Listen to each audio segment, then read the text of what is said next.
It's Monday the 13th of July, so we're just over halfway through the year. I just thought I'd do a little video, like, checking in on all the things that I started doing at the start of the year. I just thought of when I forgot to put on the freaking list. I've made a list. I think last year when I had like a couple of videos do relatively well, like better than I expect, and then also finally putting out music, being in a weird place where I'm like happy with it when I'm bouncing it out and then I'm not happy with it the second it's uploaded. I've kind of realized I'm just like not ready to take on life, and like that's not really that shocking. I finally got diagnosed with ADHD, I believe in October. So this is my first year going into the January with that diagnosis, despite suspecting it for like 5 years before then. But it just meant I kind of allowed myself to the space to go like, hey, I know the past decade has been hell. We get to start again, like, right now. Other people have even, like, acknowledged me, like, wow, this is, like, a big year for you. And it's this funny thing where, for me, I'm, like, I feel like I've become, like, recluse. I haven't joined in with a lot of things with other people. Basically fully stopped uploading on all of the, like, casual Psych Fate accounts. And one of the main reasons is I did end up uninstalling both TikTok and Instagram, which kind of leaves me with almost no social media on my phone, although I will talk about in a second very recent update on that. But meanwhile, like, in the background, things are finally like working, which I've been trying to get to work for like as long as I can remember. The first thing I have on my list is one of my things for this year was to not pay for any streaming service. Technically, I did get a month of Netflix to watch something. I can't remember what it was I was gonna watch.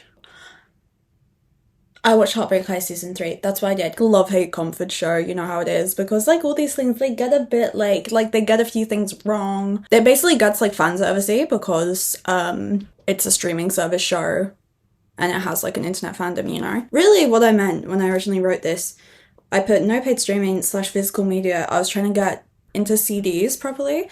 And it's this ironic thing where, because I've been a K-pop fan, for a decade, I did have like my favorite albums over that time. I did have them on CD, whereas most other people kind of fell off with CDs. And now I've been trying to get back into CDs again, working backwards from like the last CDs I would have bought before they like stopped being a thing I did. Long story short, I'm going back and getting CDs I would have bought a decade ago. Another thing I've been doing is I've been using Bandcamp.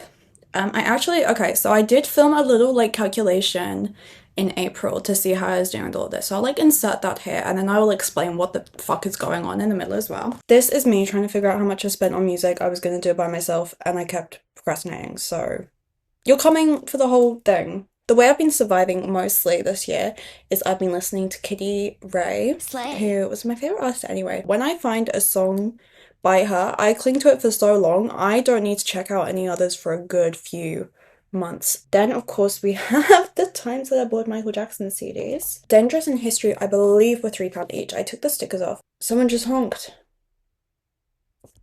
I've also managed to find the 3 Grimes albums that I listened to most on Vinted. It took a lot of looking. Like, I really didn't think I was gonna find them, and it's only I just would look out of curiosity every now and then and I'd catch them for decently cheap. And then the last time I went looking for MJ albums, I walked through the door and I saw this. Like, I feel so glad that I saw it because this has been on my, like, if I see it, I buy it list, but I'm not gonna, like, order it for fucking 10 years. Because I think the problem I had is Gorillaz was my favorite band. Like, the half year before I got into K-pop, but that was when I started streaming, so I was looking at getting their CDs because I didn't have, like, subscriptions to streaming all the time, but because I could only listen to K-pop by streaming before getting albums here was really an affordable thing. Is it affordable now? I don't know. I just got much more into streaming and I didn't bother buying CDs for anything anymore. I'm so happy I have Plastic Beach. I asked if they had any MARiMARi because I really want Brand New Eyes. And I don't necessarily know why, because it's not an album I listen to all the time. But to me, it's in the same way that, like, one of my favorite films is Amelie. I've only seen it twice. Like, I want to know it's there. I can't believe how unintuitive the base UI of some devices is. For example, on my phone, I have an Android. I can't add pictures to albums where the files are WAV.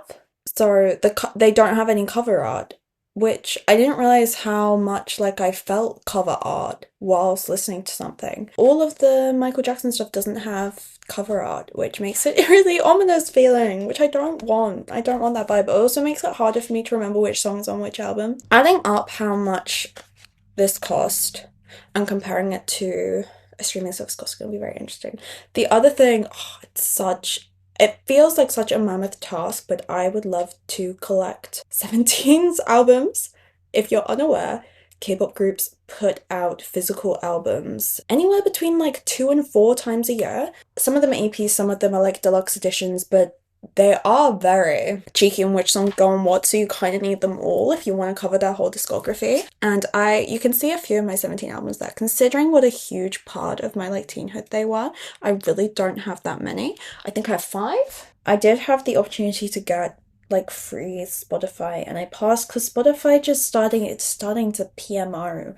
Even like it's not even about the money anymore, or if they get my money, I just don't want them to have my attention, you know? 3 times $12.99 is, I shouldn't have to use a calculator. I shouldn't. I know I shouldn't. Sit with me while I figure it out. 36 plus 3. 39 minus 3. 38. 97. 51. 96. Yeah, I still got it. Well, the results are in, and they're really good, and I'm glad they're really good. Okay, if I had paid for 3 months of subscription, it would have been £38.97.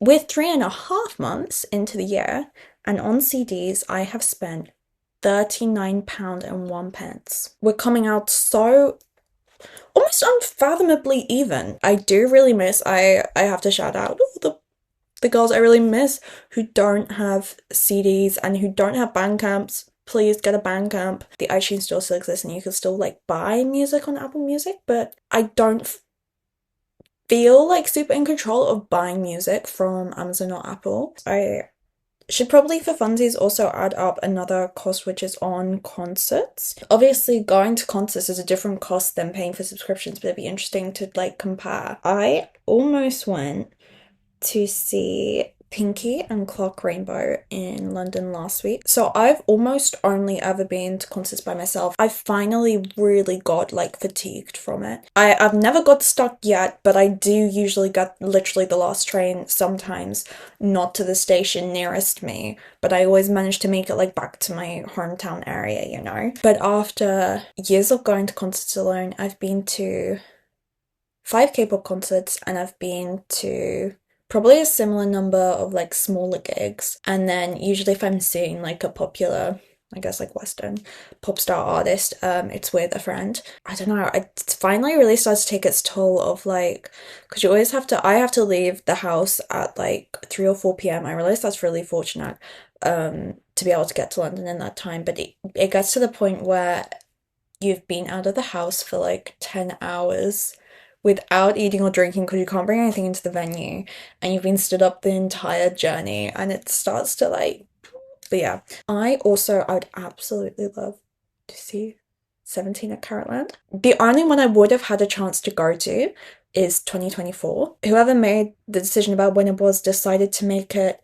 the same week as British school holiday starting, which if you don't know, flights the rest of the year to and from Korea are like 400 and 600 each way, and they became like $1.5 grand each way for that week because it's the start of school holidays, the airports are packed. And I would still absolutely love to go, and I'm still considering going this year. I don't know, there's a tiny part of me that's like, nobody move, if I pass my driving test next week, then I book tickets and then I go. But yeah, that would put up my concert fund for the year by a lot. How much I spent on concerts which haven't even happened yet is coming out as less than it would have cost me to have YouTube or Spotify for the year so far. So I wanted to make sure I was matching whatever I spent on Michael Jackson and other people, like people who are here with us now creating stuff, need support. I spent £14 on secondhand Michael Jackson CDs. I've spent £10 on the Patreon and £4 on Spike My Heart's Bandcamp. So, guys, I can't believe how good the numbers match are. I've spent almost exactly a subscription's worth on physical music so far this year, or owned music rather, matched what I spend on secondhand Michael Jackson to supporting people who are here with us now. And then even my concert fund so far, what I've spent on concerts I haven't even been to yet, comes to the same, if not less, as I would have spent on a subscription for the year so far for listening to music. So yeah, this is going so well. Slay. On Bandcamp, I've also since then, I bought 4 of MARiMARi's singles. I bought Perfect Picture by Hannah Diamond. I've bought Psychosocial by Spike My Heart, and I've bought the Pom Poms EP, which I can't remember the name of right now. It might just be the Pom Poms. I haven't got any new CDs recently, only the ones shown in that video, I believe. If I see any Avril Lavigne in charity shops, I think I'll get that. Because I don't know why I've been listening to her songs to like warm my voice up for when I'm recording.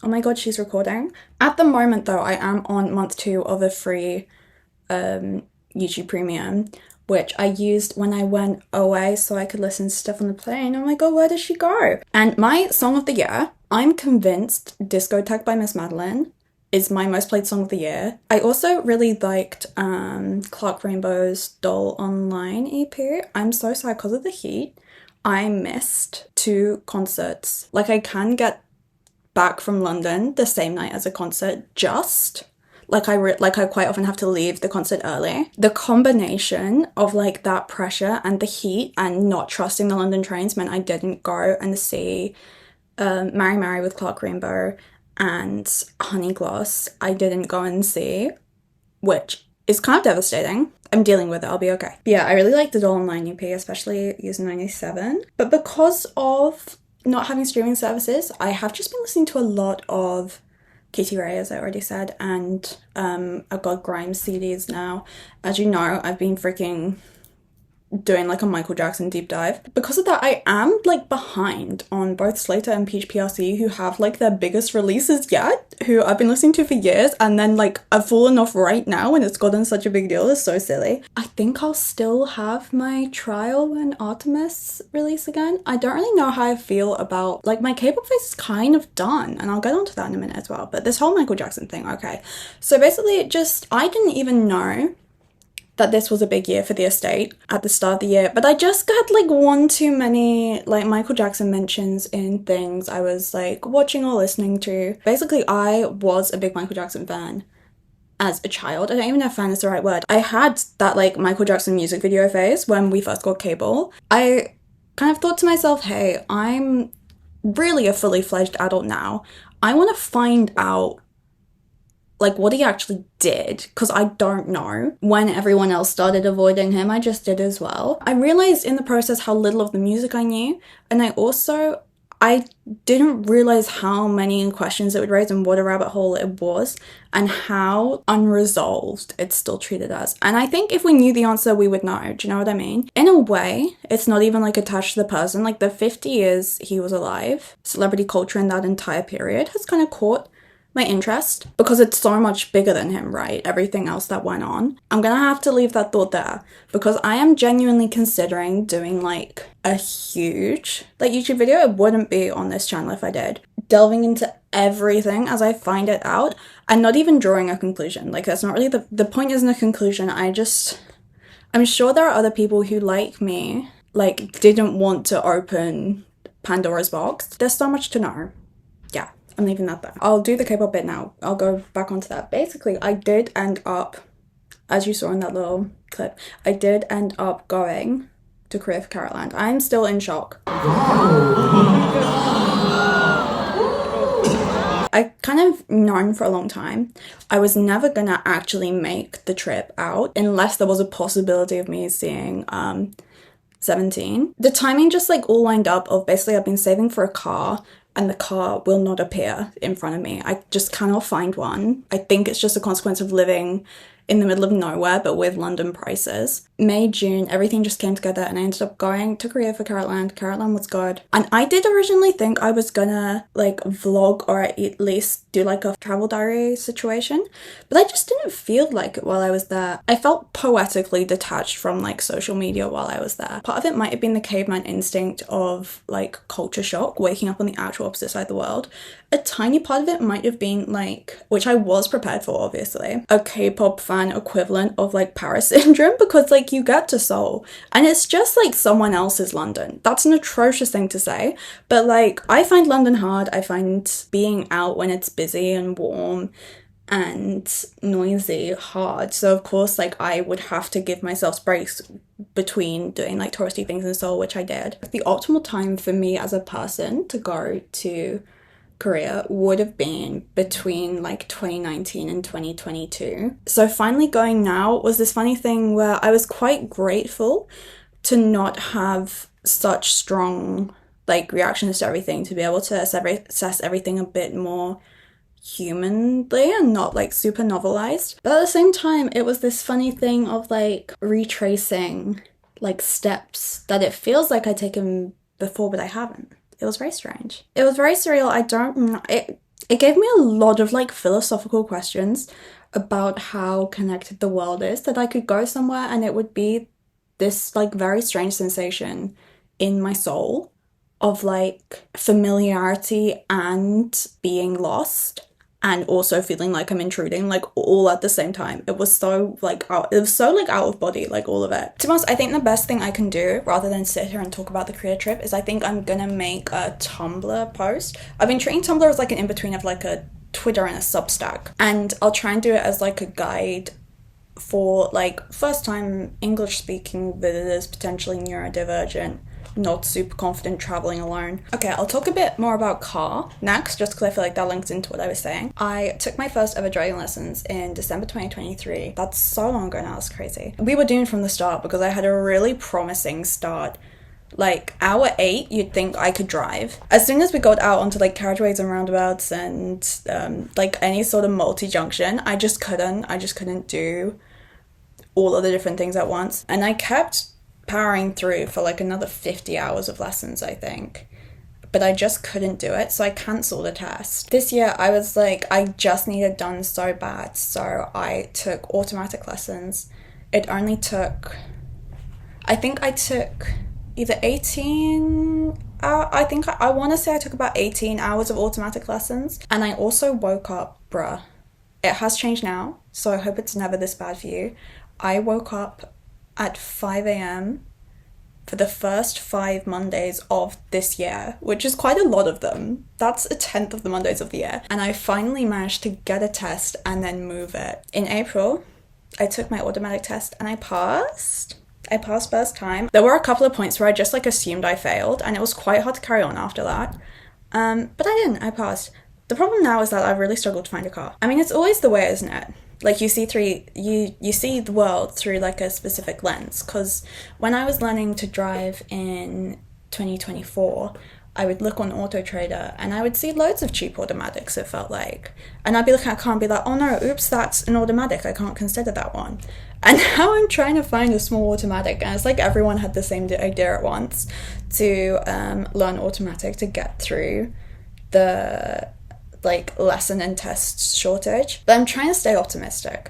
There is a car I'm interested in at the moment. That's not the first time I've said that. There's like only a couple of cars that I've seen online or in person which are actually like the one that got away because of timing.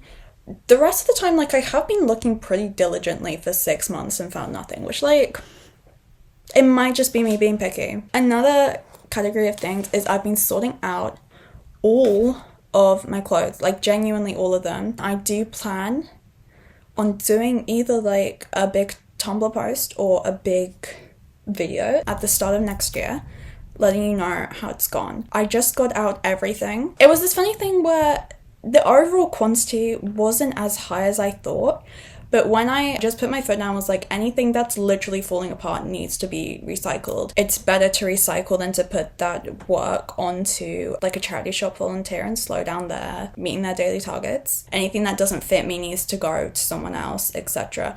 And suddenly it was like there was nothing left, and that's where kind of the crisis has begun, because I've been buying secondhand since 2015. So basically since I started buying my own clothes. There was also a time where I felt more optimistic about brands that claimed to be looking after the planet and their workers, whereas now, like, I just go off of the price and style of something and just tell myself, like, no, that is fast fashion. I had, like, a before I start sixth form, like, shopping spree, which it feels like most of my clothes now still come from sometimes, just because that's the first time I wasn't wearing school uniform every day, and I was genuinely short of, like, I think I got like a pair of jeans and like a few skirts and jumpers and stuff. And that genuinely has seen me through until about 2 years ago. And then it's finally gone to the point where some of that stuff is like physically worn out or doesn't fit me. So I've really been trying to go as much secondhand as possible, which is just becoming more and more possible due to Vinted now. I have got a few things coming from Vinted. I say a few. I've got 4 like plain vests coming because it's been so hot. Like I said, it's the 13th of July and in the UK, we are on, I think, our 4th heat wave of the year so far. It keeps being over 30 degrees. Like, I don't know how to explain, like, what's so different about it, but it is. And it's to the point where, like, this is the only thing I could find to wear today, which is comfortable in this heat. And that's why I do genuinely need to allow myself to buy some summer clothes, because like this is gonna be UK summers from now on, because it's like the 3rd year in a row where we're having these ridiculous heat waves. But I also don't want to buy too much at once, you know? It's difficult, and I also don't want to buy stuff before I get rid of stuff. But so far, right, I did write down, I've sold 12 things on Vinted, and 5 of them were upcycles, with things that I'd like upcycled to sell.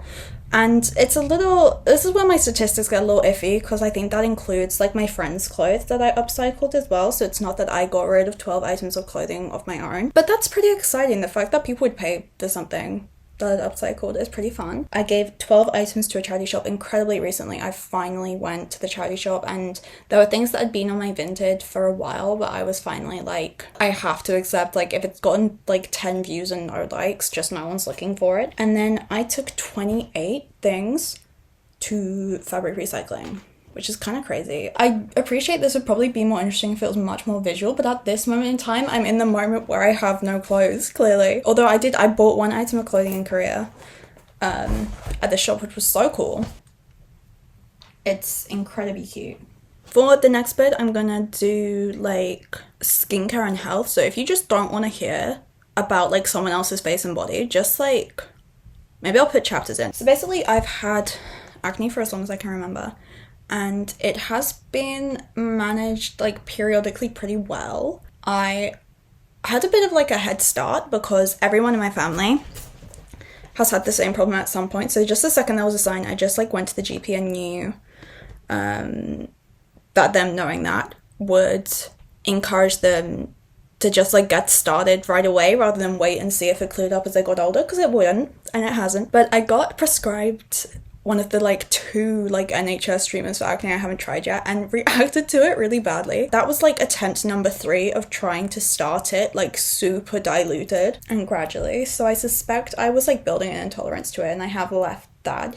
But one of the other things you can be prescribed on the NHS, which I haven't tried before, which you can also just buy yourself in drugstores, is azelaic acid. Is that how you say it? I pay for my prescriptions, so I kind of took matters into my own hands and was like, I might as well try the things that you can just get over the counter of my own accord rather than wait for another GP appointment, because I don't know, you know how, do you go through phases where it feels like the GP is just like not a possible feat, and you have like a GP appointment booked for something else, so you can't even like call to make a different one? Anyway, in case anyone's wondering, I did buy a couple of things in Olive Young when I was in Korea, but on the whole, I was just like, it was a bit too overwhelming, I can't lie. Oh, I bought sunscreen, and I bought these like cleansing pads, which I can't lie, after I picked these up, I was like, oh my god, how much plastic. And I do have to say as well, a lot of things in Korea are very cheap for the Great British Pound, and cheaper than they would be in the UK, and the makeup and skincare was not one of them. The only difference is getting things you wouldn't usually be able to get in the UK without having to pay like the import prices. But anyway, so recently, incredibly recently, I was like, I'm finally gonna take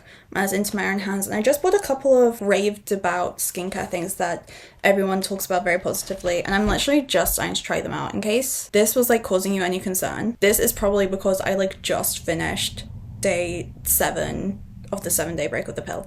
Anyway, so I got azelaic acid from The Ordinary. I can't tell you how any of this works yet because I haven't tried it yet. And then I got Cicaplast Balm, that's how I'm going to pronounce it, from La Roche-Posay. I do also have a couple of old The Ordinary serums here, which I just like have never used consistently, but I probably should. Just in case you're watching this and think I don't know, I am going to start these all individually and gradually. And you should do the same. Don't try everything at once, because then you don't know what you're reacting badly or well to. I have hyaluronic acid and niacinamide, which I need to try properly. I also have The Ordinary moisturizer, but I have just been using that for years. I think that's how I ended up with the serums, so it was once the cheapest way to buy the moisturizer because of like an offer, was like a multi-pack. Also exasperated by the weather. I also do get essentially acne, or like, and a bit like dermatitis-y, basically from the head down at this point. There used to be, I can't believe they don't do it anymore, The Body Shop used to do a tea tree shower gel, and you literally needed the tiniest bit because it would lather so well and it was so strong, and that used to be really good for clearing up like basically any like body skin infection. Don't take that as medical advice, but they stopped doing it, so I've resorted to the freaking like jumbo powerful mint shower gel. But I'll also let you know how this is because I just got this from Boots, which is a tea tree and witch hazel spray. I've literally only used that about twice, so I'll let you know how that goes. And on a similar vein, I know before anyone has anything to say and before anyone takes this as advice to do something silly, I know that the best thing you can do if you're lacking in vitamins is introduce them into your diet.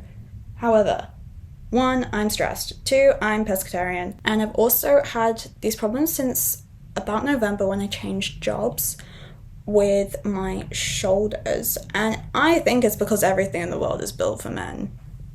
I was talking to someone about it yesterday, and I was saying how it's just like everything in that building, like the height of the door handles, way stuff is stored on the shelves, like I'm just constantly having to use my end of range motion, and that combined with doing pole has really upset my shoulders. Like, I know it's not just pole because pole wasn't a problem before, and I know it's not just the job because I have done that job before, and it's clearly just like hit a weak point. I have been to the GP about it, which is one of the reasons I couldn't get appointments to skin, because I have too many other things to go to the GP for. They couldn't find like a root issue. I did a blood test and I never got contacted again, and the results were like clear.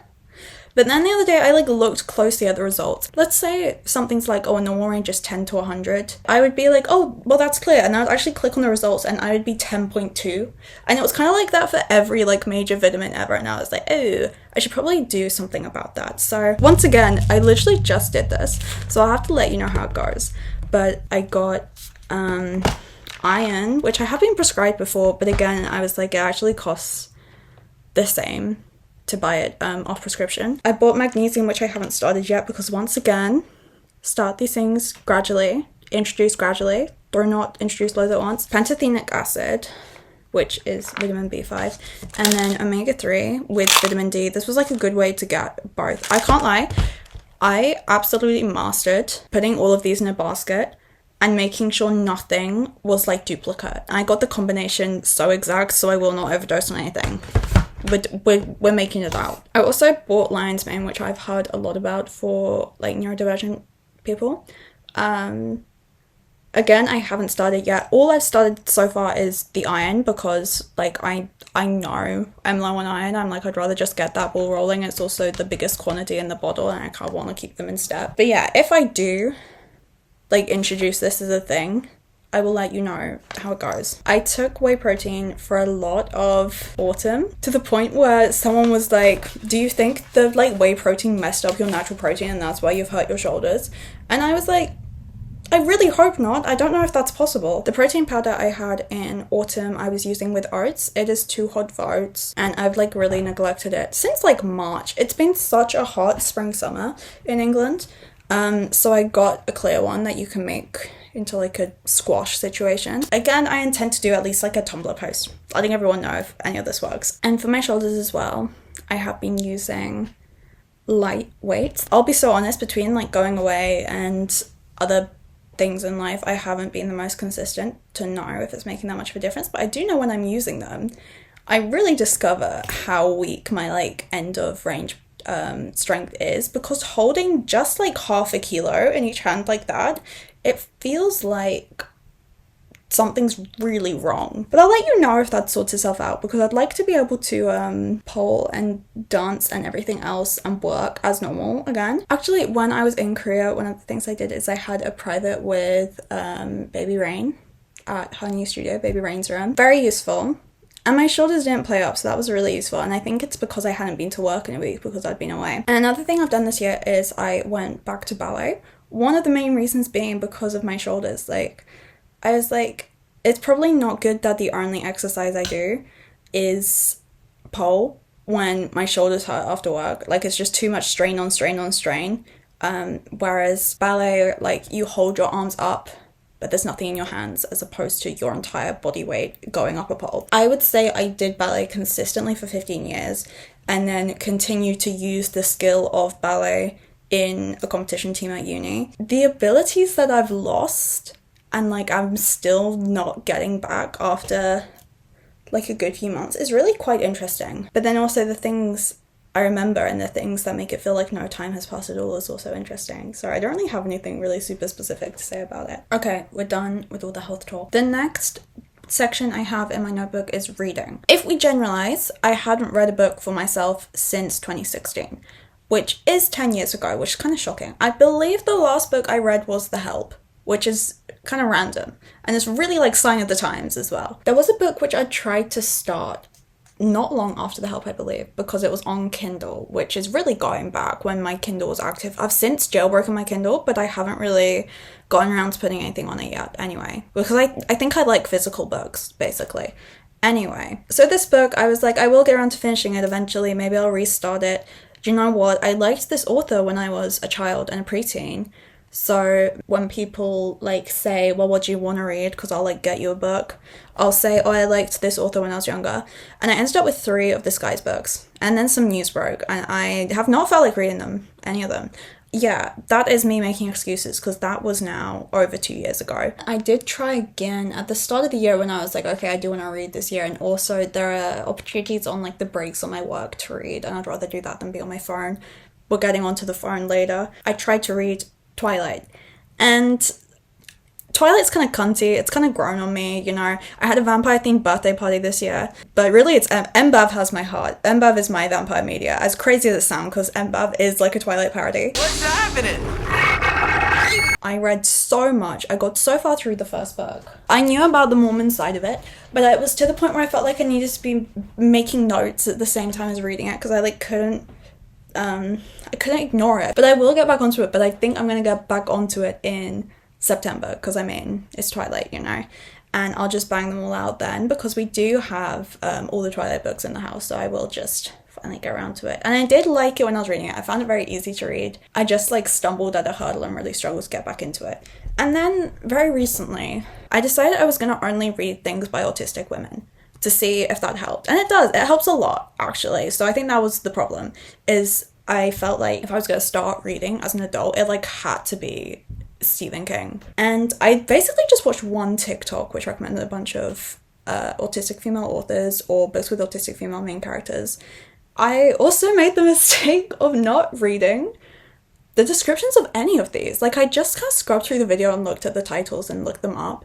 I had some Amazon credit, and I mean, I'd rather use the money than Amazon have it, so I ordered them through Amazon secondhand. Most of these I paid like £3 for, and I have a couple more on the way, which I'll explain in a second. But the 2 I've actually read so far are Real When I'm With You by Lucy Parry. It reminds me a lot of the Princess Diaries, not in like plot or character, but in like age range. I don't know if anyone ever read like the actual Princess Diaries books, because that's one of the last things I read. All of the books, I think that was 10, but this is about an autistic teenage girl, well, it's from her point of view. It is also, like, I read it in 2 days. I could have read it in one. I hate when my phone or laptop gets hot, so I found reading while it's been hot like a good thing to do. I got like emotional incredibly quickly. Like, I just wasn't expecting to relate to the main character so much. If you want to relive what it was like when we used to get added to group chats called sorting things out and stuff like that, like, it's just so real, but also it is like a fairy tale as well. That's a good one to read like incredibly quickly. This one I did also read incredibly quickly in a very different way. This is one that I accidentally bought to work, not having read the blurb, and got like the shock of my life in the first 60 pages. It's about an autistic woman who ends up hiring an escort to be her boyfriend, essentially. And that premise alone, I was like, is this a bit too like spicy book talk for me? Because I just really don't resonate with that. But I think what really redeems it and makes it work and makes you kind of, brings you back around incredibly soon, is the main character's family. I don't know, I feel like you should read it if you can, because it won't take that long. I know a lot of people don't love the female main character, ironically. And I found that out before I read it, which kind of had me like, it made me have my guard up. And then I read it and I immediately got offended because I was like, that's literally me. You're telling me I'm a bad representation. So I've ordered the next 2 books in the series and I'll let you know what they're like. They're about different characters. Since filming this, I actually have now read The Bride Test and The Heart Principle, as well as The Kiss Quotient. And The Heart Principle is the book worth reading. Kiss Quotient is fine. It does feel like a first book. I personally did not get along with the second book, but I also read it in one sitting, so it can't be that bad. The last book is like, she kind of nailed the format, because I mean all 3 of them are this like dating but not dating with one autistic person dynamic, right? And the last book is the one. Yeah. And then I've read like a few pages of Actual Age E. Brown. I will read it. I tried to start it like a day after finishing this. First of all, why do all these books have the same cover? I need to talk to whoever is doing this. Like, authors, if you're happy with the cover of your book, please ignore me. But I don't think I've ever heard an author say they were happy with the cover the publishing gave to their book. And I look at these and I'm like, can we mix it up a little? Can we mix it up a tiny bit? This is slightly illogical, but there is a lot of like money involved in Kiss Quotient. And when in the first few pages of this it talked about money again, I was like, I don't know if I want another like rich person story, which like I don't think this will turn out to be. I think that's kind of the whole point, is she gets her like allowance taken away. That's the only reason I've given it a break. I am looking forward to reading this. I know this comes from a series, but you can read this as a standalone. And I was like, I'd rather read one book from each of the authors are being recommended. I got Some Like It Cold by Elle McNichol. I don't know when I'm gonna start this because I assume it's quite wintry. Elle McNichol's just done like an older neurodivergent like romance book, which isn't out in paperback yet. So I guess that can like warm me up for that. I don't wish I could read faster, but I wish I wasn't so easy to like interrupt. Both the 2 books I have read, I read them in about 40 hours. And now that I've been interrupted once trying to get started on this, I'm worried I'm never going to do it. Guys, I will. Also, look at my Gretel Lusky bookmark, which I didn't know I had. I moved something else in my room and it fell out. Okay, now I'm going to talk about using my phone. So I can't remember when it was. I really should have looked that up before I started. At some point very early in the year, I moved around my phone. I was talking to my friend about this actually when we were out, because I was looking at his phone and he was looking at my phone. He's made his phone really boring.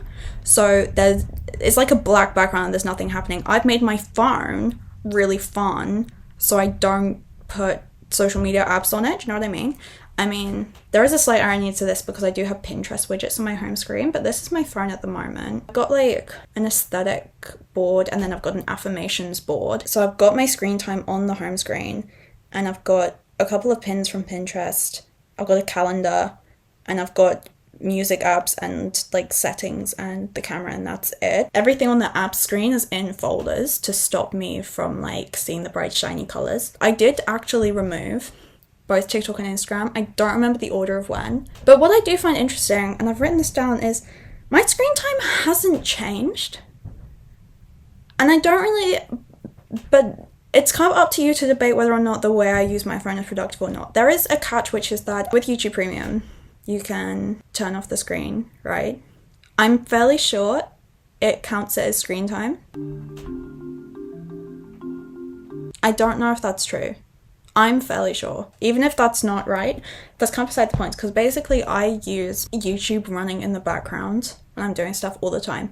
Whether or not I need to do like a podcast and background noise cleanse on top of like a social media cleanse is kind of another question. Because of that does drive my screen time up by 2 hours that I'm not looking at a screen. I feel like I should get an app that records my screen time long term, because there are a couple of problems with the inbuilt one that it only retains a couple weeks back. But like my screen time average is pretty consistently 8 hours a day. But when you actually look at the details, my most used apps of the week are the Notes app with 19 hours, YouTube, which I just said I don't look at, with 10 hours, and Chrome with 6 hours. So I use the Notes app for literally everything.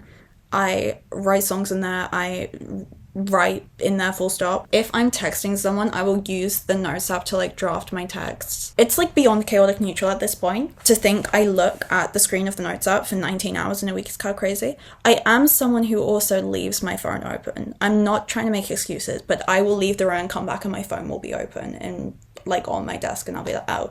And it's more than often the Notes app because I use it for everything. The Chrome for 6 hours is probably me looking at cars, I can't lie. And I don't think it's unreasonable to look for cars for an hour every day when like I'm like researching, trying to find the one, you know? And like not every week is the same, because last week my screen time average was 6 hours and I only used the Notes app for 13 hours. So I found it interesting that my phone still ends up in my hand for the same amount of time and just not on social media. And speaking of being on social media or not, I incredibly recently did a bit of a clear out of the other like PsychFate XVIII accounts, and I just wanted to like calm my brain of like knowing they're there, as I'm no longer posting and I don't have the apps installed. I felt like they were a bit out of my control, and that's when I kind of realized how pointless a lot of the content on there is. Like I was really trying to harness the momentum and kind of keep something rolling between when I was actually posting art, music, and fashion. And it was genuinely making me like happy, for lack of a better word. Like I found it fun in autumn of last year, and I think you can really tell where it stops being fun. I disappear incredibly quickly after it stops being fun, but it did get to a point where I was like, okay, the things where like I got a bit too overconfident of like no one in my life knowing they were there, and it was just like, I don't want to say cringe because cringe is dead. It wasn't like necessarily a representation of me. I just wanted a little digital footprint cleanse. It's really that simple. I don't want to jinx it, but I feel slightly optimistic about like a new era coming. Like I do have to, as you can see from all the various supplements and books I've been showing you, I've got to like sort myself out first. I do feel like if I can show up as my best self, then maybe PsychFate as a concept might have something more going for it. I wrote this down because I was like, I don't actually know what I want to say about this, but I suspect what's happening is, in a really grand scheme of things, I'm kind of coming out of like a neurodivergent burnout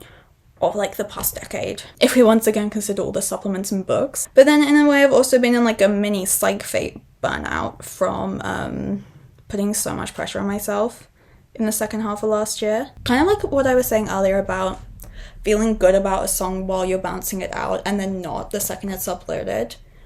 I really, really felt that for King of Hearts, and it feels like ever since then, which is now a year ago, I've been kind of chasing that feeling of how do I make sure that doesn't happen for the next song? And it's just that like self-doubt thing of I genuinely can't tell if anything I make is any good at all. Yeah, I don't want to get too real. That's where I'm at with phones at the moment. I do have to give a little shout out, I guess, to Socialite, an app where you can access Instagram and YouTube without all of their like new super saturated infinite scrolly features. The Instagram one in particular helped curb my Instagram addiction. I've got to uninstall Instagram and TikTok because I reinstalled them literally a couple days ago to do that site clear out.